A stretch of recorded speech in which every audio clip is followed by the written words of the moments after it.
Welcome to the BFIT Blueprint Podcast. We are your hosts, Cody Israel and Brad Durham. For all you BFIT members and beyond, this is where we break down the blueprint of building a healthier, stronger you. In every episode, we share actionable tips, expert advice, and real stories to inspire you to level up your mind, body, and lifestyle. Whether you are just taking your first step or pushing for the next breakthrough, we've got the tools to get you there. Hey guys, Brad and Cody here this afternoon talking to you guys about the programming methodology here at BFIT, kind of giving you a breakdown of why we do what we do and how that all works over the 6 days of class that we have here. Sundays are always a rest day or a fun little home workout that we, if you get them in, it's great. If not, spend that day with your family, maybe go for a walk. But excited, Cody, you're going to take off on Mondays for us here and kind of talk to us about why we changed it and where we go with that. Yeah, well, we did change it about a year and a half ago now. We've been kind of running it how it is. So for those that don't know, it's set up to start off class. We have a strength piece that everybody does, usually a compound lift. Right now we're in a bench press cycle. And then we'll finish that, and then you have the option to, kind of split off and do more accessory strength work or a conditioning piece, which usually that conditioning piece is limited to a monostructural movement, whether that is rowing only, skiing only, biking only, or running only. Every now and again, we'll dabble and throw some other, burpees or double unders in there. But really, the goal of that is to bring down the amount of impact and stress that is on your body accumulating throughout the week. So a lot of people in our gym like to come 4 or 5 days a week. So this is a way that you can still get in a quote-unquote conditioning piece, get your heart rate up while mitigating the amount of impact and stress that is on like your joints and your muscle groups and stuff like that. It's more of targeted actual traditional conditioning cardio, versus the Metcon style that we're used to at a CrossFit gym. Definitely. And for me, I enjoy those on Mondays because I don't feel like I have to, I'm not going to be doing muscle ups. I'm not going to be doing heavy squat cleans or snatches normally. And it definitely, I feel my body feels better kind of starting the week with that after having maybe 1 or 2 days off, and kind of gets my lungs back in check after the weekend, which, is good. And my body doesn't feel as trashed on Mondays as it did, trying to do a 9-minute sprint or something like we used to do.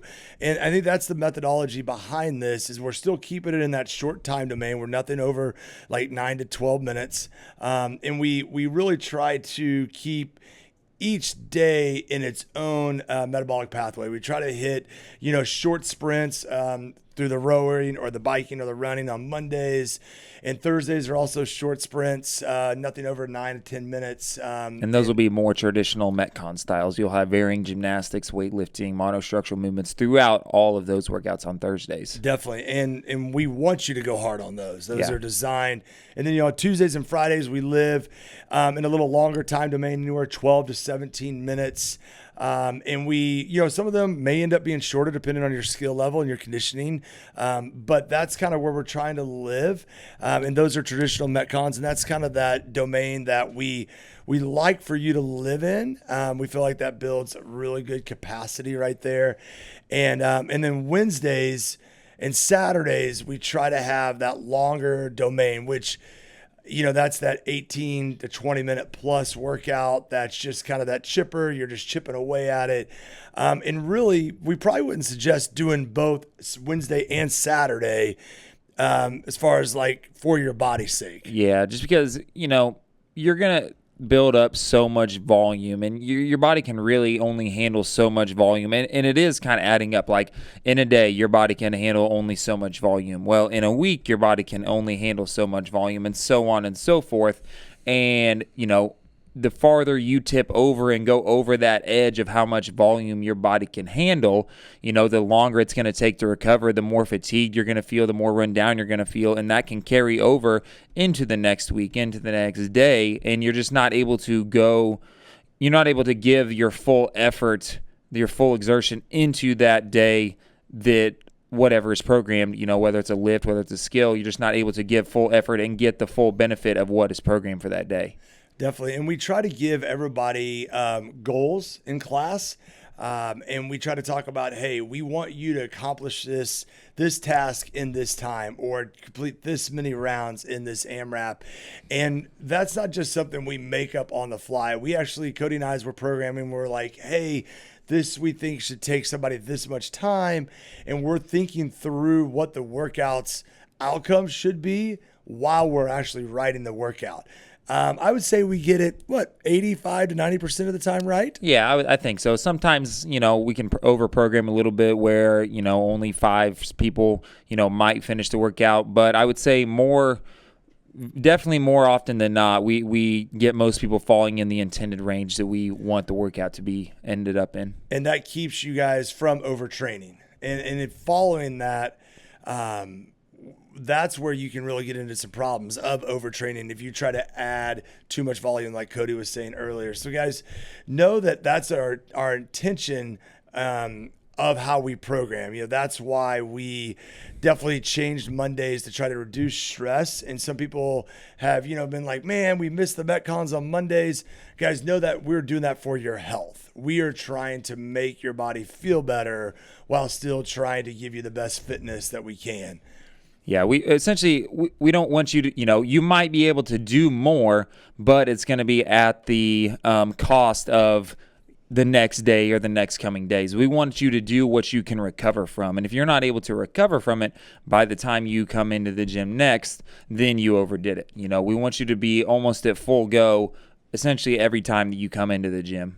Most certainly. And obviously other factors are involved with that of previous episodes that like me and Kaylee have talked about. So go back and listen to those if you have not yet.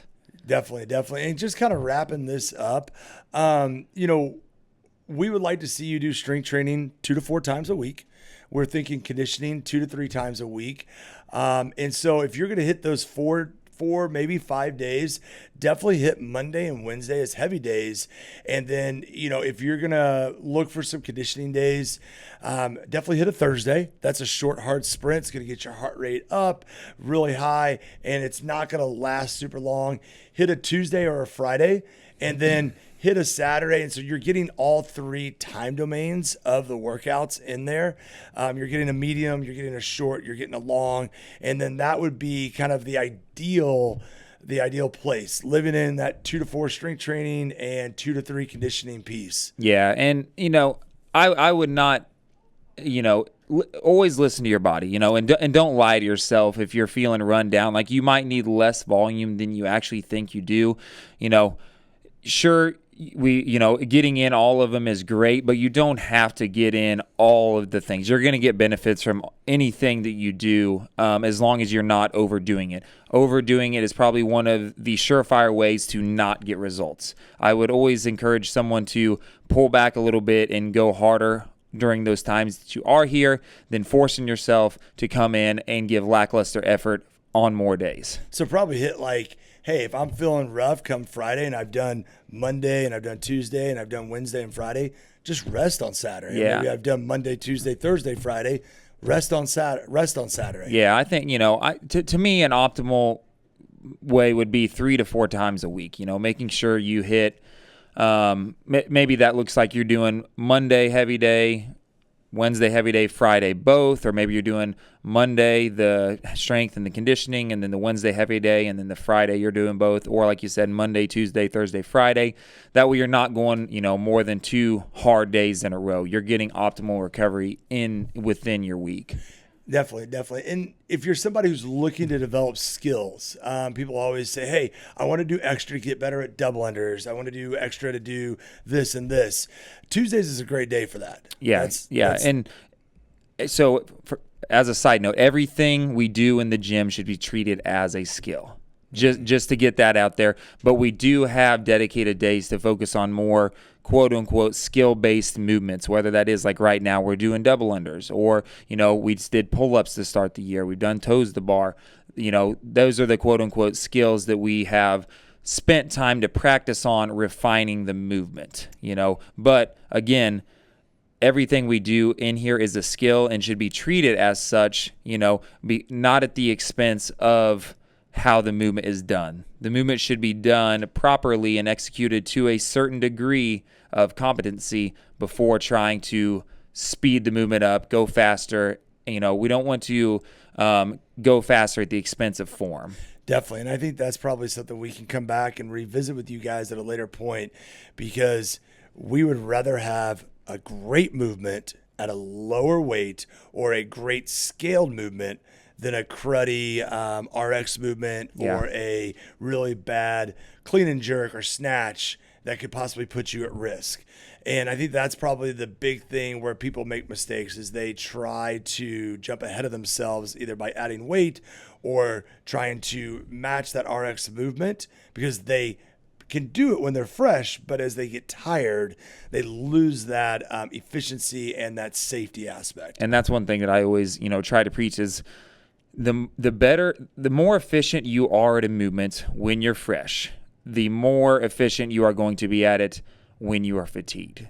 The better, like you can do 10, 15, 20 double unders in a row and then you break, for double unders, for example, to be like efficient, I think you should be able to just rip out when you're fresh, just go until essentially you're tired and just can't go anymore. Like that would be what I consider competent and efficient at double unders, to where you get to them in a Metcon and you can just do them on a whim. You've built up the efficiency and then you've built up the capacity to just rip them out on a whim at any point in a Metcon. Definitely. And that's where that Tuesday piece is helping to build that efficiency and helping to build that capacity. Yep. And that's why it's done majority of the time at a lower level, like you're not breathing as hard. You're at a lower heart rate. We want to be able to perform these movements at a low heart rate, or we want them to not take that much energy. Certainly. I guess that is the definition of efficiency is CrossFit, performing a movement with the least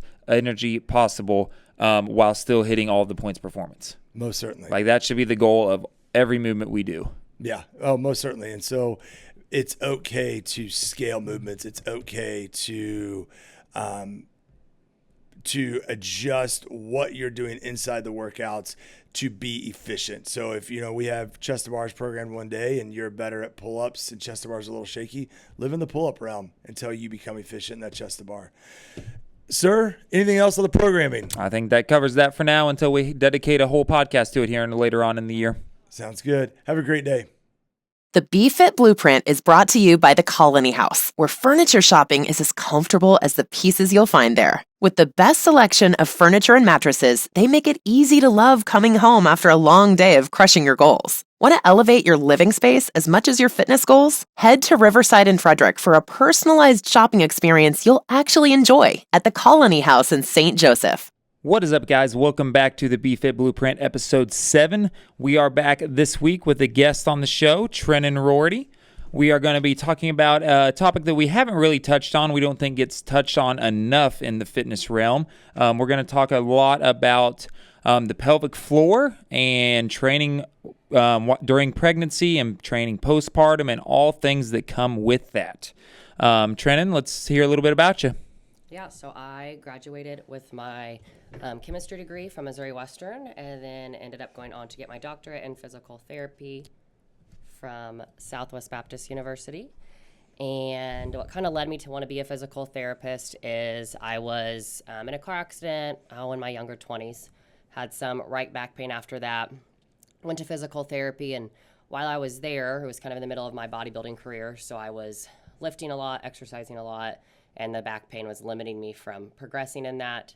And I just never felt like it got better, but I also didn't feel like my goals were being addressed specifically for me. I was just another person walking in the door. During traditional physical therapy? During traditional physical therapy, yep. I'd been in a car accident, I had back pain, and it was the same exercises I felt like that anybody would get versus a young 20-year-old who is athletic and trying to do bodybuilding. Treating your specific case? Yep, exactly. Yeah, so around that time, I went from wanting to go to med school, even though I filled out all the applications, paid all the money, submitted everything, to wanting to be a physical therapist. So changed lanes a little bit there.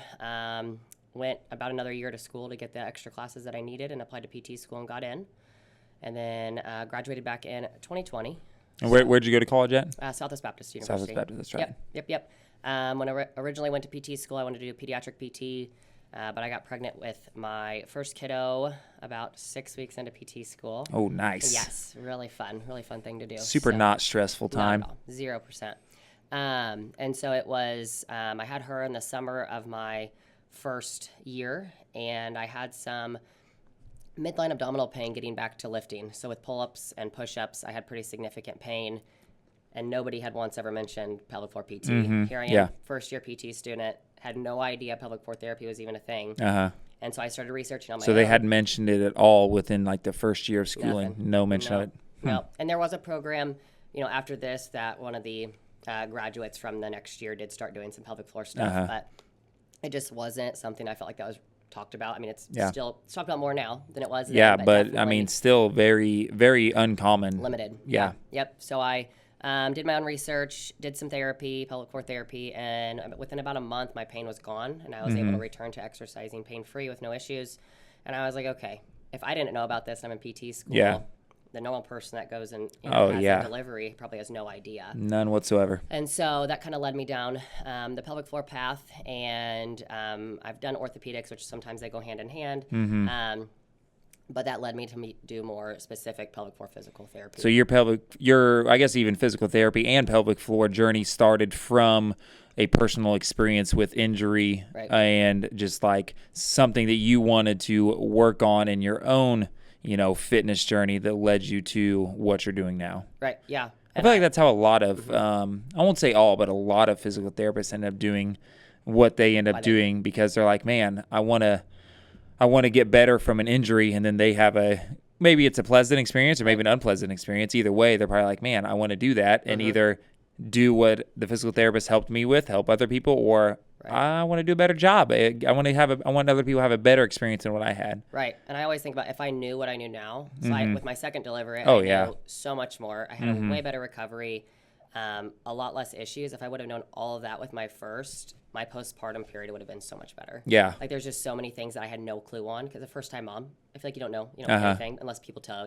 you. Yeah, you're just going by what's hearsay. You are. You're just going on with the flow, trying to survive. And so if I would have had that education that I now give my patients and I know for myself, there would have been so much less fear. That's what I was going to say. I feel like in the fitness industry in general, and probably especially along the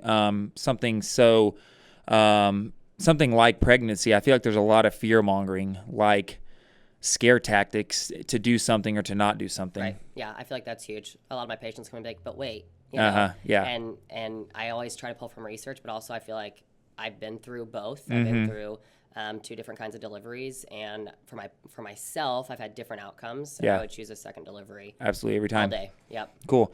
Well, let's kind of get into the meat of what we want to talk about today. We've mentioned pelvic floor a couple times so far in this, and that's a big part in the pregnancy. Let's dive in a little bit. Like, what is the pelvic floor? If we can get that in like layman's terms and kind of describe it to people for those that don't know. Of course, yeah. So your pelvic floor, I kind of picture it like a bowl in the bottom of your pelvis.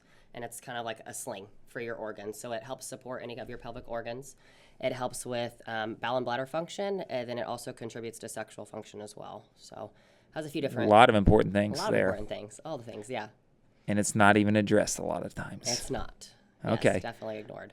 So pelvic floor, sexual function, bowel movements, stuff like that. Yep. So I guess why is that important to train, to make stronger, to focus on? Yeah, so if we're looking at pregnancy and postpartum specifically, as we go throughout pregnancy, things change. We have to make room for a baby.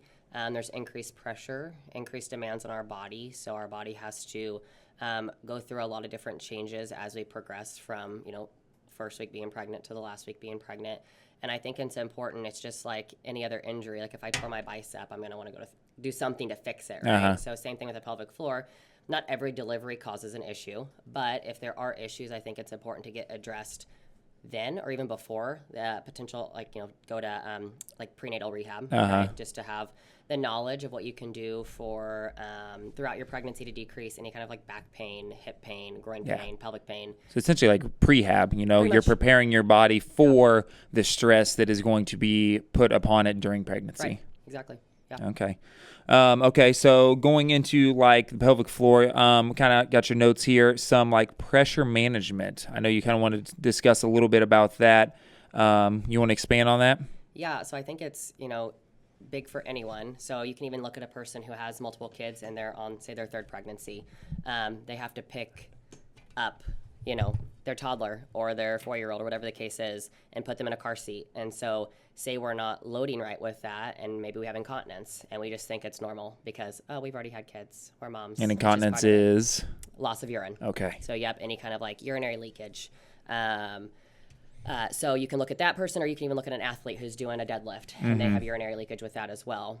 Say they're 6 months pregnant, and all of a sudden things change. Yeah. And they're leaking, and like, wait a second, I've just went 6 months without leaking. Why now? And so I think pressure management is a huge thing to address for everyone, but also people who are in the pregnancy phase, but also postpartum, just to make sure we're loading right in regards to exercise, but also like day-to-day life, like being able to pick up a heavy laundry basket and carry it back up the stairs if your laundry's downstairs, to picking up your kids or playing sports with your kids. I think there's a kind of a big gap of people that if they have the education on how to load properly, they would have decreased symptoms. Okay. So essentially this is not just for, pregnant and post-pregnancy moms. It's for everybody. Pre-pregnancy, because you'll even hear it. I've heard it in the gym, like people who haven't even had women who haven't even had babies. They go to do double unders, they go to do heavy deadlifts. They talk about peeing themselves.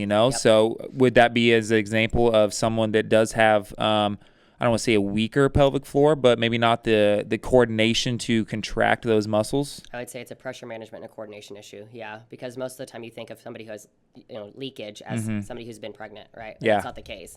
There's actually research that shows people that have never had babies are also leaking with higher level activities, high impact. And so a lot of the times, like with double unders, you're looking at form, like are their ribs stacked over their pelvis? Because if we're in more of like our feet out in front of us, we're going to change that whole pressure load going down the system. Okay. It's not going to be as adequate or as good as it could be if you had the proper form. So what would be like a verbal cue? I know everybody's different, but what would be like a generic verbal cue for someone to, be able to coordinate and like create that pressure in order to mitigate the amount of incontinence that happens? So I'd say, again, different for everybody, Yeah. right? And I do different. The BFIT Blueprint is sponsored by Precision Metalworks. Attention, makers, creators, and doers. When precision is key, you need a partner you can trust. That's where Precision Metalworks comes in. With decades of experience crafting high-quality custom metal components, they bring your vision to life with precision engineering, unbeatable craftsmanship, and a commitment to excellence. Whether you're in aerospace, automotive, or looking for that one-of-a-kind custom project, they've got the tools and experience to get it done the right way the first time. Don't settle for less. Choose Precision Metalworks, where innovation meets precision. Visit precision-metal-works.com today, and let's build something amazing together. Different cues that I use for different people. My biggest thing is I always like to video people first. So I got to see, like, what's the issue? Like, is it a posture issue? Is that the issue? Or are we jumping way too high to get the jump rope under, whatever it is? Could be deadlifts too, right? Or squats. But I think the biggest thing is I like to, like, a simple cue is like you're zipping up the pelvic floor. So you're starting pelvic floor, you're zipping up to your ribs, and you're trying not to push out, and you're trying not to suck in. So it's kind of like a bear hug. Okay. Right? So you're trying to bring your ribs together, thinking of that belly button going back towards your spine. Without sucking in. Without sucking in. Yeah, that's the big thing is people automatically think of trying to like vacuum pose like in a bodybuilding. Yeah, Okay. exactly. But usually it's a lot of like with pelvic floor, it's a lot of hands-on cues. So like, okay, that cue doesn't work for you, so let's try something else. Yeah. And so I have lots of different cues that I can use for people. But I think visually, if you think of like you're zipping up a jacket, I think Starting from the bottom, going up. Yeah, just to kind of get that good core contraction. So kind of like, and I think I've heard you use this cue for like pulling everything together. Right. Yeah. So I think of like my ribs are coming together, right? Versus we don't want to like flare our ribs out, and then we don't want to have that sucking in. We want to come together. So kind of like that bear hug. Or I always tell people like, if your kid was getting ready to jump on your belly, what are you going to do? You're going to contract. You're not going to press out. Yeah. Right. Now sometimes people bear down with that, so you have to like watch that cue a little bit. And so what's the difference between, I guess, bearing down and what you're talking about there? So bearing down is going to be more increased load down on the pelvic floor. So if I bear down and my urethra does not have enough strength to withhold the pressure coming down on it, that's when I leak. Okay. So if I'm not coming together, So bearing down is like pushing pressure downward. downward on the pelvic floor. Okay. Yep. So your whole canister here should be working in unison together. And when we're bearing down, it's not. The pressure's going this way and not coming, Okay. not so much as the pressure coming together, but we're not given that. So we're not pushing out. We're not pushing down. We're not sucking in. We're trying to pull everything in together. For that good brace. Yeah, Okay. proper ab And I guess, you could even try it on yourself, like feeling it on yourself, feeling your external obliques, right? Like probably 3 or 4 inches outside of your belly button. Yep. TAs come into play. And if that's, I would say like contracted, if you can feel that contracted and semi like hard, would you consider that doing a pretty good job of doing what you're saying? So again, it's hard to say because you have your. I'm trying to be as generic as possible. I know you are. So it'd be, I'd say if you want to test it on yourself, you'd be laying down, right? Laying down, knees bent, feet flat, taking a nice big inhale, and as you exhale, trying to blow all that air out. And on the end of that exhale, feel that contraction. Okay. And then I like to have, fingers right inside, your Hip hip bones there. And trying to feel what is that doing? Are the abs pressing out into my fingers? Are they seem like they're coming kind of together and down a little bit? And then kind of assessing based off that on what your core is actually doing. Okay. Yeah. Okay. I think that's a decent visual. People can test that on themselves.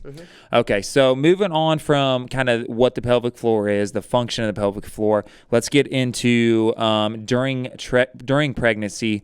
What would be some things in regards to training, like in the gym, that people would need to like pay attention to? Like, what are the biggest blocks, during people's fitness journey while they're pregnant? Yeah. So I would say a few things are just knowing that your body's going to change throughout pregnancy, and a few of those things are your cardiovascular, your pulmonary, and your musculoskeletal system. It's all going to change, right? We're going to have a slight increase in our resting heart rate.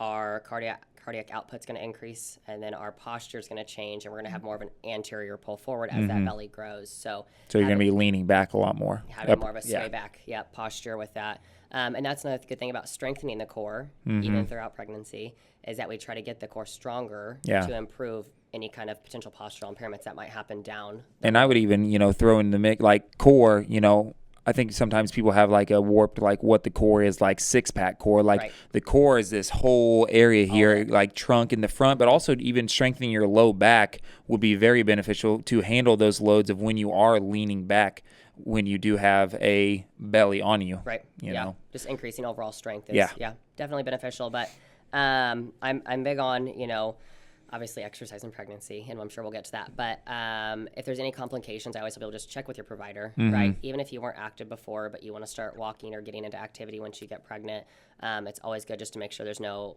other complications with baby or mom that are going to lead to any issues. And then just being aware of signs and symptoms throughout pregnancy. Like, I've been pregnant twice, so as pregnancy progresses, like, you get uncomfortable at some point, right? At some point, that's going to happen. Yeah. Everybody's different on when that happens for them, but just being aware of signs and symptoms, and then when to scale or when to decrease weight if you need to. Is there any movement patterns that should be, I guess, avoided or limited during the, when you're pregnant? So if you did it before, you can probably do it after. Okay. To an extent, right? You're going to get some things again where you have to scale. Yeah. You're going to have to change. But if you are somebody who's been super active and is used to lifting weight and is confident with that, then I'm all for it. Yeah.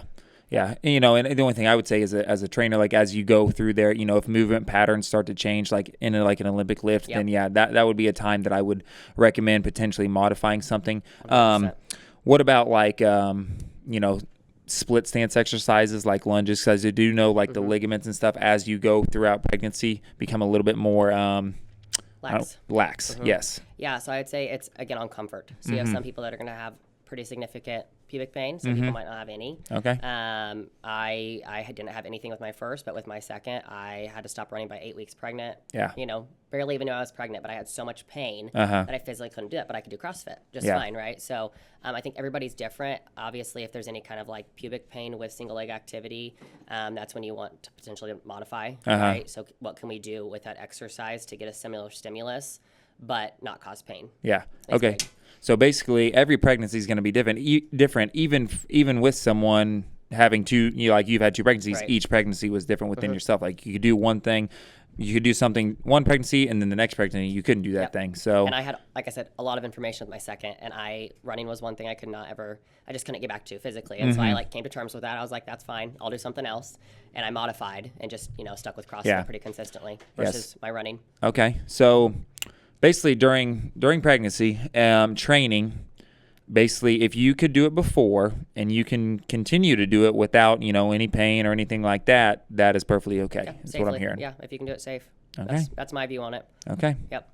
All right. So, transitioning from during pregnancy to postpartum.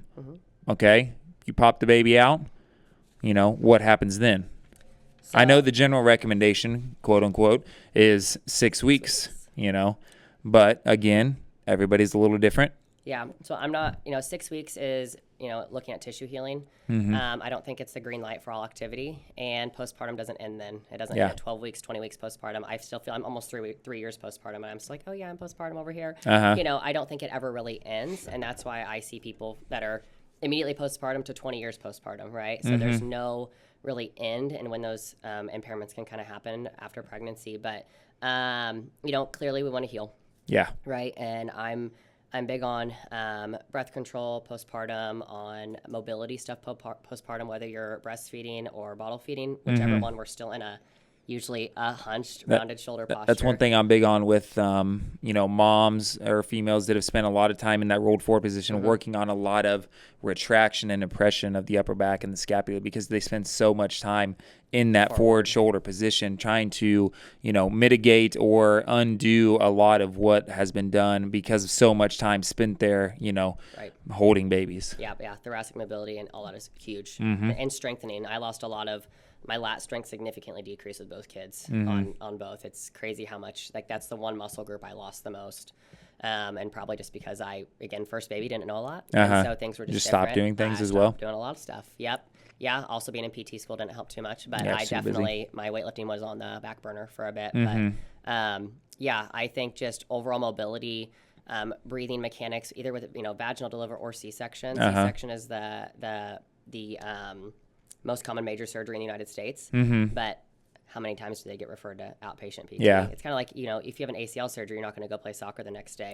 You're going to go to rehab. Yeah. And I think that's huge with all deliveries, vaginal or C-section, that we're increasing the knowledge that pelvic floor therapy is a thing. And even if we're just there for a visit to provide knowledge of, hey, this is what's normal, this isn't, I think that'd give moms kind of a breath of fresh air. They'd be like, wow, okay. So like what I'm experiencing is normal. Exactly. Or I can do this a little bit different. One of the biggest things for me was like the bowel movement postpartum. Like nobody talks about that. Nobody. Yeah. And just knowing about like a squatty potty and pressure management and how to help with that postpartum, whether you tore it in it, I think is like one of the one pieces of advice that if I had my first pregnancy, I would have not been so like, oh my gosh, freaking out about it. Of course, yeah. And that's like the biggest thing that I love to educate people on, because I'm like, this is what's going to happen potentially, and this is how you can help prevent that to have any like hemorrhoid issues or prolonged pelvic floor issues because of it. Okay, so I guess is the breathing technique, is that more of a generic thing you could give? Is that something that applies very kind of similarly to most postpartum women? Everybody. Yeah, because when you have a baby, right, everything changes. Yeah. Organs move, ribs change. They usually flare out more because it has to create space. Yeah. There's a chance for the chance for like abdominal elongation, which is going to happen with every pregnancy because we have to have room for baby to grow. So most women by the end of their pregnancy are having some kind of like a doming effect, like when they get out of bed or when they sit up off the couch. So yeah, I think breathing is huge throughout pregnancy, but also postpartum, especially because you just carried a baby for 9 months and your body's like, what now? Like, this is weird. There's a lot of weakness. Yeah. Things feel different. And so just getting reconnected with your body and feeling like what a good like abdominal diaphragmatic breathing feels like, I think is huge. So is that kind of just like box breathing? Like you're breathing in for a tempo, holding it for a tempo, breathing out for a tempo, holding it for a tempo, and repeating? You could progress to that. I usually just do normal inhale, belly expands, and as you exhale, belly deflates. We're not contracting anything. We're not doing a pelvic floor lift. Just focus on breathing into your belly. Good deep belly and like side expansion. Usually I work on back expansion as well. Okay. That's oftentimes missed. We want to get that whole 360-degree breath and not just in one area. Okay. But I think that's definitely a huge thing postpartum is to to get back to like learning your body again because things have changed. Yeah. Okay. Because I mean, I don't want to call it a brand new body, but it's definitely different from what you have just experienced. So it's working its way back to pre-pregnancy, and and it could be different when it comes back. You might have to learn, 100%. a newer version of your body. Yeah, and I think that's big on like movement screens, like postpartum, especially if you're wanting to get back to a certain kind of exercise, like coming to that's something I address in pelvic floor PT is like, okay, what are your goals?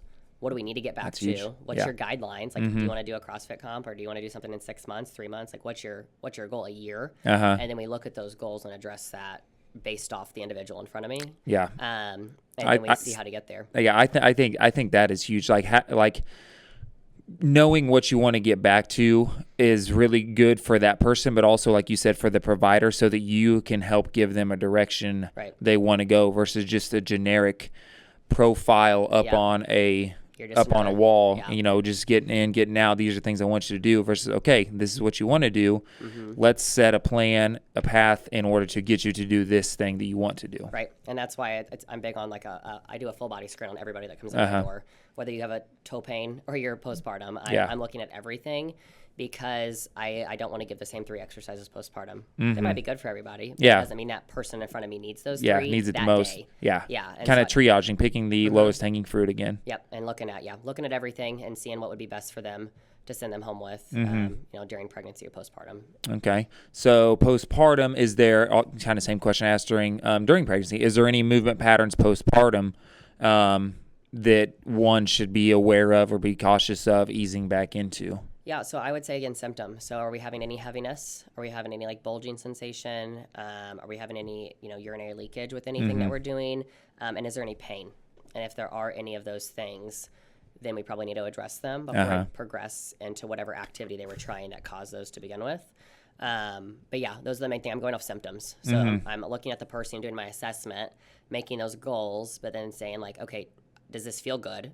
Cool. Okay, let's keep doing it. And if it doesn't, let's back off and regress until we can get find back a modification to that or something. 100%. Yeah, modifications. There's so many modifications where you can still get a similar intensity of the exercise you're wanting to do, but we're modifying it to meet them where they are, not where they want to be. Okay. Right.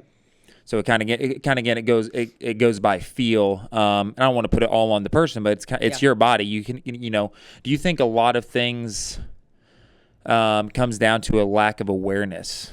Yeah. People don't really understand what their body's supposed to do. They don't really they're not really in tune with their body. Right. Yeah. You can have somebody who's lifted forever, come in, but they, pelvic mobility is huge. It's one of the things I address for a lot of people. And most people are like, wait, my pelvis can like move back and forth. So basic pelvic tilts. People struggle with those. Yeah. That's one of the big exercises that people just, it's a hard movement. It's a hard movement for people who don't know how to dissociate that pelvic movement.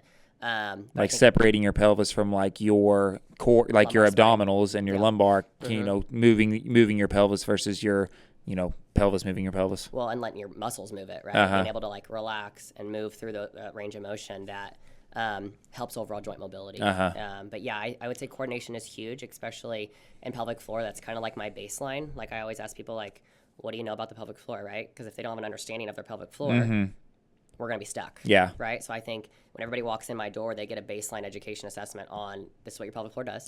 These are the functions. This is what it can do, how it can contract, relax, and kind of elongate or bear down. And then once we have that understanding, we work on, okay, do we even have the coordination to do a contraction, like a pelvic floor contraction? Do we have the coordination to elongate our pelvic floor? We build on that step, and then once we have that step, then we can work on more strengthening. And getting into more functional stuff once we have those. So starting at the basic level to make sure that you're able to even use your pelvic floor before trying to implement certain dynamic movements. Right. Oh, I'm doing what you think, right? So I could tell somebody to, let's just for an example, say I'm going to do a Kegel, right? And so in their brain they think contract, but maybe they're actually bearing down. So they're doing the opposite. So if I tell them to go contract their pelvic floor, or contract their core and the pelvic floor comes along with it during like a deadlift, they could actually be bearing down. Be pushing down so or something. I'm not doing any benefit to that person if I don't know what's actually going on. Okay. And so we have to learn kind of, again, the basic movements, the basic range of motion of the pelvic floor to make sure that there's understanding whenever we do functional movements. Move on to, that makes sense. Yep. Okay. So I guess along the same lines of postpartum, a lot of fear mongering, that we talked about earlier. There's a couple terms that I think get wrapped into that would be the Diastasis Recti.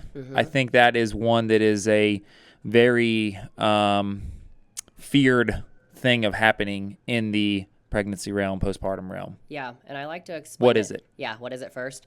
So it is, I don't even like to say separation so much because nothing's like ripping apart, but it's more of an elongation down your midline, right, from those muscle bellies. So those muscle bellies have to kind of separate, and again, they're not separating, but elongate to allow baby to grow throughout pregnancy. Yep. And so by the end of pregnancy, again, I think I said this earlier, but everyone is going to have some kind of Separation there. Yeah. Quote unquote, right?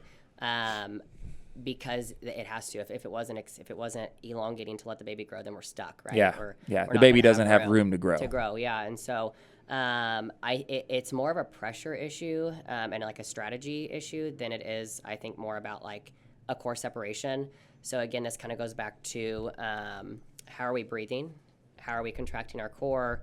Are we doing it safely and are we doing it right? Are we actually putting all of our pressure forward versus, again, kind of giving that say we're pregnant, giving the baby a hug to kind of improve those symptoms? Or are we, can we just like roll to the side when we're getting out of bed and press up versus doing a sit up? We're not hurting anything by doing that, by sitting up, but maybe it's uncomfortable. Yeah. Right? Maybe it doesn't feel good on us when we do those things. But with diastasis recti throughout pregnancy and even postpartum, there's been research to show that people can have diastasis up to a year postpartum. So some sort of like separation. Again, we're going to quote that, but in their core. So. Yeah, and basically that just looks like I'm trying like a visual for people. Like you'll see people where their abs are like right together across like their belly button, right? Versus diastasis recti. There's a slight gap. Between it's like your abs don't quite come together in the middle. There's just a slight gap. And in sometimes between you can see it, and sometimes for people like you can't. Yeah, so, until they like flex or something. Yeah, but I always check above at the belly button and then below. So I'm looking at 3 different points, and I'm looking at ability to close that gap. So if I have anybody who comes in and they can effectively close the gap without bearing down, without putting pressure out.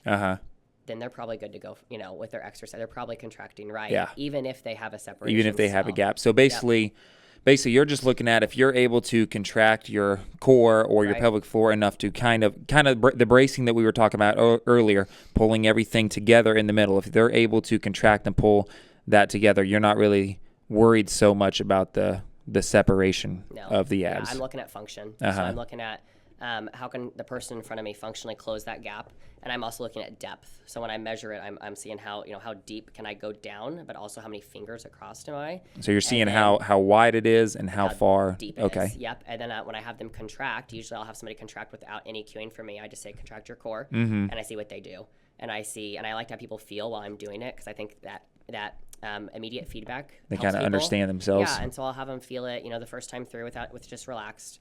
And then I'll have them feel it when they contract their core. And then depending on how they contracted their core, I will give them a cue how to contract better and see how they feel. And they're like, oh, wow, like I can actually feel a difference where it's not squishy. So maybe you went to like from second knuckle to first knuckle in depth. And now you're at 1 finger versus 2. The BFIT Blueprint is brought to you by Bratton Dental Company, where your smile is our priority. At Bratton Dental, we combine state-of-the-art technology with personalized care to give you the confidence you deserve. From routine cleanings to advanced cosmetic and restorative treatments, our expert team is here to help every step of the way. Ready to love your smile? Visit BrattonDentalCo.com today and schedule your appointment. Bratton Dental Company, bringing life to your smile. So yeah, I think cueing is important on that. But again, it's not something, I think it's so easy to be feared. People are like, oh my gosh, I'm coning. Like I have a combing in my belly. And I'm like, it's not something to be feared if you know what it is, like education. And then you know how we can appropriately load the core safely. Because, the coning, that's not even only like relegated to pregnant women or post-pregnant women. Like that can happen to men as well. Am I right? Okay. Yeah. I would say a lot of the men I see with low back pain have diastasis. A big majority of them. And again, it's like you said, it's not a problem if you're able to engage everything properly, right? I would say that it's helpful. Yeah, I would say I'm not fearful of it. Yeah. If a person in front of me can come in and they can adequately contract their core and close that gap, and they don't have any symptoms, Yeah. then I'm like, cool. Let's go lift. You know, Okay. let's go load appropriately, making sure that we're, we can still work on that closure, especially if we get like the more finger widths we get for that, Yeah. we want to work on some kind of closure with that, just to improve overall strength. But then if we have the coordination and the strength together, and they can close it and Close it on and their own. good, and I think that's when we start loading. Okay. All right. Yep. So kind of one I don't want to call it a myth, but one of those topics covered. And then the other one I think that is fear-mongered a lot is the term prolapse. Okay. What is that in terms in regards to post-pregnancy? Yeah, so a prolapse in general, post-pregnancy, during whenever, it's a loss of support in one or more of the compartments of the vagina. So you're having a descent of an organ. It's like something's coming down from one of those normal organs you mentioned earlier that the pelvic floor holds up is moving downward. Moving downwards. Okay. Yep. And so I kind of like to think of it as like the disc bulge of pelvic health a little bit, right? What's funny is my wife was explaining this to me earlier, and I was like, so it's like a disc bulge. Yeah, you're like, so exactly. It's like I'll let you explain, but essentially I was like, it's like once it happens, you can't really push it back up per se, but you can be pain-free, symptom-free, and still be like prolapsed. Yeah. So if you have a disc bulge, right? So like I had to have to get the exact number out again of which is another major fear-mongered thing in the fitness realm. It's a big population has a disc bulge with no pain. Right? They did a study, MRIs, all these people have disc bulges, but they're pain-free. And then the prolapse is similar to where you have a big majority of patients who have no subjective complaints, but objectively on exam, they might have some descent or might have been diagnosed with a prolapse at some point by a provider. And so, again, it's one of those things that's like, let's not be scared of it. Let's see what we can do to fix it. Yeah. And can pelvic floor therapy, assist with some pelvic floor strengthening to improve the descent, right? So there's different grades of a prolapse, but we're trying to improve overall pressure, right? That's a big thing with a prolapse. We don't want to increase pressure down. We want to modify, we want to manage that pressure, and then we want to be able to rebuild confidently and not be scared, right? I don't want somebody coming in with a prolapse who is scared to go lift their 2-year-old because they think it's going to worsen. I want to educate them on this is how we could help you lift your 2-year-old without symptoms by engaging the core appropriately. Yeah, it's basically like you're not broken. You don't have to live like this the rest of your life. This can be improved on. This can be essentially all but gone with proper exercise and gradual exposure to things. Yeah, and depends on the grade. Right? Yeah. So it depends. Everybody, there's the different grades. So the worse you get, the potential for need for surgery. Right. So that'd be a referral out if they're not improving and they're symptomatic. But if they're asymptomatic, that's when, and we're loading appropriately. That's when we're like we're in a good spot. Yeah. We're in a good spot there. And then with the education, like I said, I think education is one of the biggest things I give people, because if we can decrease any fear regarding anything pelvic health, postpartum, pregnancy, prolapse, whatever it is, I just think that empowers people to kind of live their life a little bit better, right? They don't have to go throughout day to day being scared to lift or to go run or walk or play with their kids. Absolutely. Yep. So on the prolapse, let's see, let me ask, because again, this is something I'm not super familiar with. Is it something that gradually comes on, or is it like the snap of a finger that it might happen? Probably depends on the person. Yeah, I wouldn't say snap of a finger. I would say what kind of delivery did we have? Did we have? Was it traumatic? Did we have did we have increased multiples? What was the reasoning? Did we push effectively? Right. That's another big thing I do in pelvic floor therapy is birth prep. Like how can we push? What can we do? What are different positions we can be in throughout the phases of labor, and how can we potentially increase pressure down on the pelvic floor, right? Again, I had none of that information with my first baby. So I knew nothing. I didn't know anything to do. They gave me a ball, and they were like, here you go. And I was like, cool, now what? Like, what do you do now? And I assume that is probably still the majority of most pregnancies, I would assume. Yeah, unless you have, there are some good nurses, some good advocates who have been through different classes that really advocate for their patients, which is huge. But it's just, movement is huge. That was for me. Movement was huge in pregnancy for me. You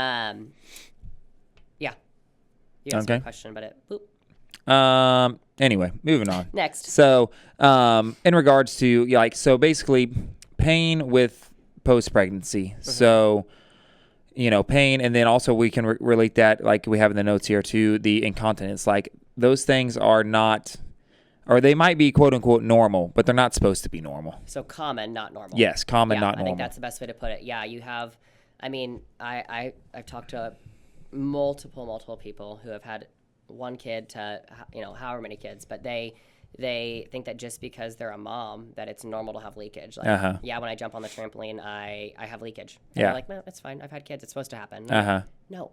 Yeah. No, we need to change that viewpoint on it's not normal to have the leakage. Yes, it's common, right? Because, well, there could be multiple reasons why it's common, right? But it's not being addressed, right, frequently enough. Yeah. People are going and having leakage, so they get pregnant again, and then it just continues to get worse, or even if it stays the same, and then it's not being addressed just because, again, there's this mindset of, well, I'm supposed to leak now because this I is had just a baby. this is my life now. This is part of it, yeah, and that's such a misconception. So it should essentially be used as like a caution light, or like a signal, like, hey, something's going on here that's not, how it's supposed to be. Maybe I should go have someone check this out, or have, go see Trennon, or go see a physical therapist or a doctor, somebody to help me figure out why this is happening. To address it, yeah. Yep. Okay. Yeah, and I thought there was a study which I thought was pretty cool. It looked at pelvic organ prolapse in women who lifted, and it looked at different weights. So it was like light, medium, whatever, high lift, like how much they lifted. Yeah. And the women who lifted less than or equal to 15 kilograms had more subjective complaints of prolapse than women who lifted greater than 50 kilograms. Oh, wow. So it was like the opposite So of what you think. so like the heavier lifting was actually more beneficial. Well, they had less complaints of it. Or less complaints, Whether that's, I don't know if they got into like all the details, whether that's because they were, I don't know, overall stronger, or did they not have fear around it, and that's, they lifted more. But I thought it was a pretty interesting study. 'Cause when I read it, I was like, what? Yeah. But yeah, it was women who lifted heavier had less Yeah. subjective complaints of that prolapse feeling, that heaviness feeling, than women who lifted less than. All right. That's pretty interesting. Yeah. So what would be some signs and symptoms that one might want to see a pelvic floor therapist or have that checked out, Yeah, so any kind of urinary leakage or incontinence with running, lifting, coughing, sneezing, right? Maybe you go pick up your kid and you have leakage, and you're like, what just happened? And again, that could be pre-pregnancy, during, or post. Yeah, no kids, 4 kids, any of the above, yeah. Any kind of back pain, pelvic pain, hip pain that you might have, any weakness, pain with intercourse is something else that pelvic floor PT treats. Any of that heaviness, bulging feeling, difficulty returning to your sport or exercise postpartum, whatever that looks like. If you just feel like you're stuck, that's a good thing to come in and look at. See, what are we missing? What's a good way we can get there safely without having symptoms? Yeah. Any kind of bowel issues. Anybody that's potentially unaware of how to get back to where they're at by scaling, right? Because we have to scale throughout pregnancy, potentially, and then we have to scale to get back to where we were, right? And so finding that happy medium of where your body's at and meeting yourself there, Yeah, for sure. versus immediately jumping back into your pre-pregnancy weights, I think is huge too. So those expectations of, yeah, I'm going to get there, but it might take a bit. Right? I just carried a baby for 9 months. Yeah. That's huge. It's a huge, big changes on the body. And then just being aware of those. So yeah, any of those signs and symptoms, pelvic floor PT treats, again, And- children or multiple. Yeah, for sure. Do you think, and to me, it would be just being in the fitness realm, obviously, being prepared and maybe going to pelvic floor therapy, using it as a prehab to help set you up better in the long run. I assume that would be very beneficial, right? Especially if someone, excuse me, especially if someone has no idea how to work their pelvic floor or doesn't have any background or experience in that. I feel like that would be someone that could benefit the most, using it as a prehab before having a child. Yeah. Again, education's huge. So I think just coming in and understanding, again, even if you've had multiple kids, right? I think we can still always learn something about our bodies. But I think it's huge to come in and just have that awareness of kind of what our body's going to do throughout pregnancy and how the changes are going to happen. And then say we're 6 months in, and like I said earlier, all of a sudden say you're working out and you have leakage. And you're like, what just happened? Well, let's, most likely dive there's into that. something we can figure out why it's happening and let's fix it, or try Yeah. to decrease those symptoms throughout the rest of your pregnancy. Or all of a sudden you have back pain at 8 months, 8 months pregnant. Come on in, let's see what we can do. Let's try to relieve the pain. Let's try to address the issue that we're having, and then try to get that person back to whatever goals they want to do to finish out that pregnancy. Yeah. Whatever that is. Everybody's different on that. But, yeah. Okay. So basically the main takeaways today, and correct me if I'm wrong because I'm kind of asking you here. So during pregnancy and post-pregnancy, there's a lot of being aware and listening to your body as to what you can handle training and exercise-wise. Yeah. Yep. So, basically if you don't have any discomfort, there's no pain, no symptoms of anything like that, kind of keep training as usual. Yeah, as long as there's no complications. Yep, as long as there's no complication, as long as there's not any, for the baby especially, as long as there's not any also compensations when it comes to lifting form. Right. You know, so like someone who, deadlifts as a conventional lifter might have to transition to like a sumo lifter with a wider stance to make room for their belly. Stuff like that might have to happen to make room for anatomical changes in one's body as time goes on. Yeah, any kind of forward pull movement is going to most likely change a little bit, just because if not, you're just your center of gravity really is completely shifted. Are going to have to unlearn once baby comes. So one thing, I guess, before we close out here, that has been a large, I don't want to call it a myth yet, but the heart rate, keeping your heart rate below 140 during pregnancy. Is there any merit behind that, or what are your thoughts on that? I'd have to look up the research study again. I was just looking at it the other day. I think they did their baseline off 150. And I believe they did not find any adverse outcomes. I'll pull up the study. Of it being up to 150? Of it being an issue. Up to 150, yeah. Okay. Because there was some view of like if it was higher than that for an extended period of time, like does that actually hurt the baby? But yeah, I'd have to dig into the study. I just had it up the other day, so I'll pull it back up. Okay. And we're gonna have you back on to talk about some more things. But I always find that very interesting. Just from anecdotal stuff with my wife, just some of the things she did during pregnancy, is, if we're going by general guidelines, totally against the guidelines, but. Right. Yeah. And the general guidelines are even 150 minutes of exercise per week, moderate intensity for all pregnant, healthy individuals. So that's 20 minutes a day, 30 minutes 5 times a week. But that's the general guideline. Yeah. But like my first pregnancy, I was never educated on that. Nobody told me that. Nobody said, hey, it's healthy for you to go out and walk. And then also what's moderate exercise? What's, it's for everybody. Yeah, it's such a broad, which I mean, you have to have guidelines, but it's such a broad guideline. I think that's where coaches and therapists like you, I think that's where our role is we play a very large role in being able to help, direct people, to do, to stay active, stay healthy, to help promote long-term health throughout the pregnancy and post-pregnancy. Yeah, I would agree. All right. Well, that wraps up episode 7 of the BFIT Blueprint. We will catch you guys next time. Thanks so much for listening to the BFIT Blueprint podcast. If you would, please subscribe, like, comment, and share on Spotify, Apple, or YouTube, or whichever platform it is that you listen to the BFIT Blueprint podcast.